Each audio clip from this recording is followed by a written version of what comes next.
Hello everyone and welcome back to the channel. In today's review we're going to be taking a look at the newly released X-Transbots Dr.Egg, a third-party masterpiece representation of the Quintesson judge who first appeared in the Transformers 1986 movie. Now if you are in the market for picking this figure up, it is available and in stock right now over at Showzy's store, and for that of course I will leave a link down in the description box below. Starting off firstly by taking a look here at the packaging, you can see we have an amazing piece of box art of what is of course the Quintesson judge. As we take a look here towards the side of the box, we've got a really awesome schematic image of the Quintesson judge with the X-Transbots logo here on the sides, as well as some really nice looking text. As we spin around here to the back of the box, we've got a variety of Autobots and Decepticons plummeting into space, and the other side of the packaging is very similar to the opposite side. We also do have once again a really nice piece of text. Now this particular figure is a prime example of why you must go over the instructions when actually picking some of these third-party figures up. This is nowhere near as straightforward as I initially believed it to be, especially in regards to how you actually power up the X-Transbots Dr.Egg. You can see we have the same piece of artwork here on the front, and if I just very quickly talk you through here some of the instruction details, you can see that we've got all of the Quintesson faces, and it does show you how they must go in a specific order for you to actually attach them properly. As we take a look here towards the opposite page, it does give you some details on the battery that you will have to use for this figure. In this case, it is a 14500 lithium battery, so it will not be your standard AA battery. I initially believed that an AA battery would work with this figure, however I can confirm that it does not, and I've also got to say that this review would have been out a lot sooner if these lithium batteries were actually easier to track down. I had such a chore to actually find the correct battery for this. It also shows you how you can install the battery and of course how to actually attach the tentacles on, and then as we take a look here towards the other side, it demonstrates how you can use the USB cable in order to actually charge the rechargeable battery, although unfortunately I did not have any luck finding that specific make of battery that was indeed rechargeable. You can also see it goes into some detail regarding the buttons that we have on the side of the egg. Don't worry, I will cover all of this when we actually take a look at the Quintesson itself, and we also do get some very lengthy details here on the actual remote control, which is modelled after the Quintesson ship, which I believe is a super nice touch. And then finally here at the last few slides, we do have some size comparisons between the Quintesson judge and what appears to be the Takara Tomy masterpiece hot rod. We also do get a collector's card, much like we would with some of the official Takara Tomy products. You can see here how once again it has just got the Quintesson image that we saw on the front of the instructions as well as on the front of the box. And as we take a look here towards the back, we have a very brief bio on the Quintesson judge as well as some of his statistics. So without further ado, let's take a look at the main event himself, the Quintesson judge. And so, taking a look here at Dr. Egg himself, or should I say the Quintesson judge, I believe X-Transbots have done a fantastic job in capturing the appearance of the Quintesson judge from the 86 movie. I believe that at the moment this is by far the best Quintesson judge that you can indeed pick up on the market, although in my opinion it is slightly too pricey for what you are actually getting. Now I do apologise that you are unable to see the true colour of the top of the dome due to the entire main body / egg being completely created out of a die-cast material. It is very reflective and therefore reflects light off of the review station, but if I just bring this in here for a closer look, you can see how they have painted this here in this really nice baby blue colour scheme. I also do love the detail that we have got going along here for the top in regards to the panel lining, and all of the faces have been sculpted incredibly well. You can see here that the paintwork on these have come out really nicely, especially on the face of Raph. In my opinion, this has got to be one of the, if not the best face that this particular Quintesson does have. And of course we've got the face of Death there, really awesome detail. And of course taking a look at this one here, you can see very nicely painted. I must say that it is very important that you do refer back to the instructions when you are actually attaching the faces onto the main egg itself, as they are designed to go in a specific way. Certain faces have to be installed before you peg on some of the other faces, and if you don't go by the instructions you could potentially cause some damage not only to the paint of the actual egg body itself, but of course some damage to the faces. And then as we take a look here at this one, you can see I believe they've come out really well. As we move our attention here down to the lower section, we've also got some nice sculpted in detail here towards the base of the egg, and of course this huge transparent energy beam, which does indeed have an LED function, which I'll demonstrate later in the review. And we've got 4 tentacles here which are all made out of a bendy wire, so you can really manipulate these around to your so desire, which I think is awesome, as that was one of the major flaws I had on the original Hasbro Voyager class figure. Now taking a look at of course the remote control, I love that X-Transbots did indeed model this after the Quintesson ship. This looks fantastic, and for a remote control could easily pass as its own display piece. You can see how we've got this metallic metallic green here used for the tip. We've also got some really peculiar design cues going on here. I think this looks fantastic. Of course, we do have the stand, so you can prop this up next to the Quintesson Judge, or if you wanted a little bit more of a movie accurate looking ship, you can indeed remove this entire transparent piece, which does also reveal some super nice metallic green detailing. As far as installing the batteries are concerned, to demonstrate here with the Quintesson Judge, you're going to want to take where the energy beam is and apply some pressure to the base of the egg. You're then going to want to twist clockwise until you do feel some pressure of the spring actually pushing this section here out. We're then going to want to extend this here all the way over to the top, and unfortunately the tentacles are prone to falling off rather easily, especially when you are installing the battery. You're going to want to take your time when actually removing this. As you can see, we do have a cable actually attached to this, and whilst I don't believe it would break if you were to apply a little too much pressure, it would definitely be rather difficult to actually install this cable back into the main body. But you can see here is the lithium battery. It's definitely not your standard high street AA battery. You can see it is indeed 3.7 volts, where I do believe your traditional AA is 1.5 volts. So it does take a rather odd battery in my opinion, but of course you're just going to want to install that in there. Take the Quintesson Judge and of course push the energy beam up, rotate this into place, and you can see how it will emit one of the voice clips just to assure you that the power supply is connected. Moving along here to the actual Quintesson ship, this is rather easy to do. You just want to take this panel here on the side, hinge this section here out, and you can see how we've got 3 batteries there with some material for you to pull out so that the batteries do indeed easily remove. So as far as battery installation is concerned, I believe it to be rather straightforward. It's just that in regards to the main Quintesson himself, you are going to want to take your time and of course some caution, just to be wary of that cable that is connected to the energy beam and of course to the main torso. Now, as you probably all know, this figure is indeed remote control. It does have a motorized function as well as electronic lights and sounds. I would also recommend going over this secondary pamphlet that you do get. This here just basically demonstrates what face should state what statement. If you do have certain faces saying the wrong thing, it is rather difficult in my opinion to actually realign the faces up so that it does say the right thing. What I have found to do is actually disengage this blast beam effect, and every time you do peg it in, it will indeed say a different phrase. So until the phrase does match up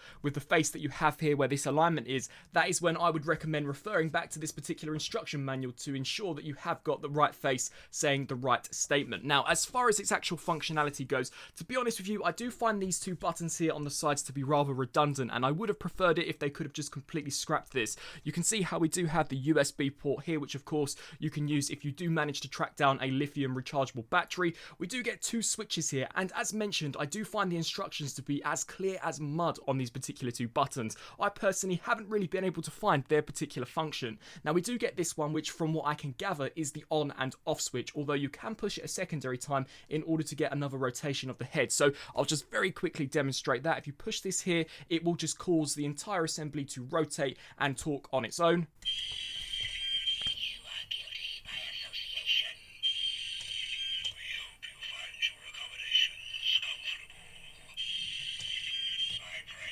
And then if you push it a second time, it will also rotate again. And then if you push it a third time, it will indeed cause it to switch off. Now, as you saw, this button I have found to really have no function at all. I haven't found any use for it. I've not been able to utilize it. So I'm unsure as to whether or not that is a fault on my copy or perhaps I'm misusing it. But what I personally like to do is actually come here to the Quintesson ship, also known as, of course, the remote control. We have the on, off, manual and auto switch. So, of course, the on is to turn the Quintesson on. The off is to turn the figure off. Manual is so that you can automatically adjust the faces, and then auto is of course just having it do the full 360 loop on its own without pushing any of the buttons. So we'll dim some of the lighting here in the review station so that you can see the LED function a little clearer, and of course see all of the phrases, and then I'll proceed to go into more detail in regards to how you can use this particular remote control to get some different functions. So, just to demonstrate how the remote control works, you can see that you are going to want to ensure that this tip antennae here is indeed pointing at where this section does say sensor. Now, this is a sticker piece, so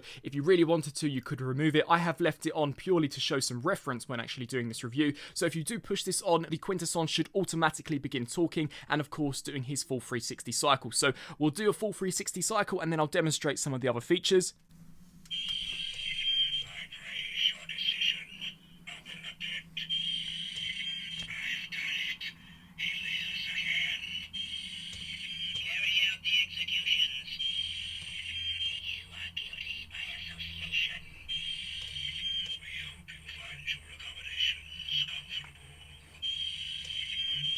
Now that the Quintesson has done the full 360, in order to turn it off, of course, you just press the off button and the Quintesson will turn off. Now, the phrases that you heard there are the only phrases that the Quintesson does indeed stay. I find it to be a major missed opportunity that X-Transbots did not make a dedicated switch for guilty or innocent. That is what the Quintesson judge is known for, and the fact that this here does not say guilty or innocent, I find to be such a letdown, and to me is one of the deal breakers about this particular figure. I just do not have any idea as to why they decided against such an iconic phrase for this particular character, but you saw there that it does do the full 360. Each of the faces do have their own designated light, so we got some red lights, green lights, of course a clear light, and the face 2 would also light up where the LED and sensor sticker is, and you can also see that each of them do have their own distinctive voices as well as their own distinctive quotes, which I find to be a really nice touch. You may or may not have been able to hear, however, that the actual audio quality, at least on my figure, is not all that loud, and that was something that surprised me upon putting the batteries in for this for the first time. I expected the volume to be a little louder than what it actually was, so that too is also slightly unfortunate in my opinion.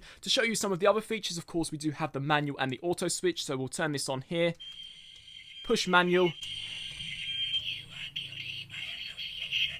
and you can see that the faces will not continue to rotate 360. It is literally yours to control, so if you push it again, the face will of course rotate and it will stay in that position and will not proceed to continuously rotate. I find that to be quite a nice feature, as of course if you just want your preferred face sitting in the center, it's a little easier than to try and turn it off, as it does indeed reach that, as it does rotate rather fast, although you can push the auto switch if you decide against the manual, and that will just proceed to go back into its original 360 movement.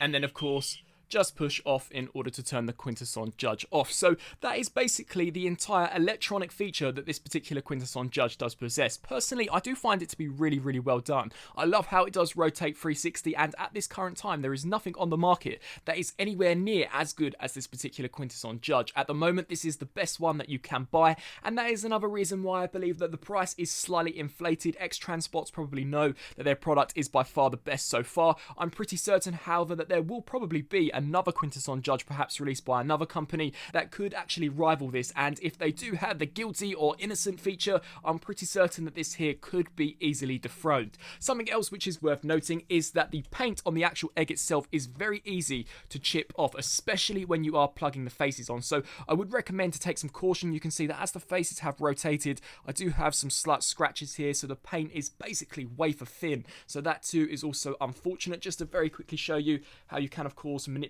these bendy wires around, you can have them raised as if the Quintesson judge is about to attack the Autobots and Decepticons. So overall, it's a really nice looking piece and will no doubt for the foreseeable future be my definitive representation of the Quintesson judge, and will be a great placeholder for a masterpiece version. I'm just pretty certain that with the release of the Hasbro Quintesson and now here with the X-Transbots version, it is only a matter of time before another company comes out with a different version of the Quintesson, perhaps with that innocent or guilty feature. Here for a very quick size comparison, we have the X-Transbots Dr.Egg compared next to the Studio Series Cup and Hot Rod, so you can see that as far as the generation scale is concerned, I personally don't believe it to work all that well. You can also see it compared next to the Voyager class Quintesson judge, and then as we take a look here with a masterpiece scale, we have the MP Rodimus Prime, which I personally believe it scales a lot better with, as it is really intended to, as demonstrated on the back of the instructions. So if you are after a masterpiece representation of this character, then this figure here I believe is certainly the way to go. And so, some final thoughts. Overall, I believe the X-Transbots have done a really well done job with this particular Dr. Egg Quintesson judge.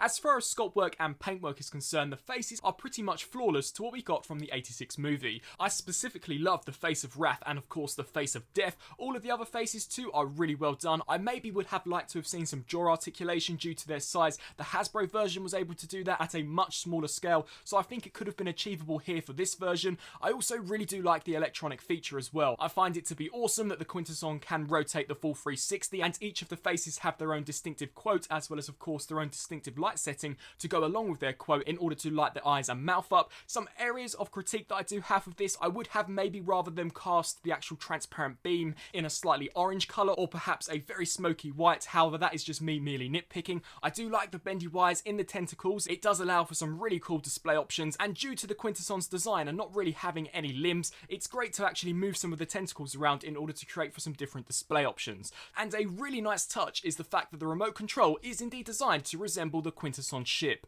Some areas of critique that I do have, the main one has got to be the fact that it doesn't say guilty or innocent, as guilty or innocent is arguably the Quintesson's most iconic catchphrase. I really find it baffling as to why X-Transbots did not incorporate that into the voice chip. I also would have liked to have seen some tougher paint apps used for the main diecast Egg. You saw that just by the faces rotating, it has unfortunately caused some damage to the main body itself. However, much like my comments in regards to the energy beam, that too is also a minor nitpick. I do believe that they have priced this a little too high. I personally would have been happier with perhaps a $100 price point max. However, as mentioned throughout the review, at the time of this recording, this is by far the best representation of the Quintesson Judge that we do indeed have, and I personally do really enjoy it, especially with that remote control and of course electronic feature. I really hope that you enjoyed this review. If you did, please do let me know down in the comment section below. Also be sure to let me know on what you actually think of Dr. Egg himself and whether or not you will be adding him to your collection. I thank you all for watching, and until my next review, I'll see you then. Thanks for watching.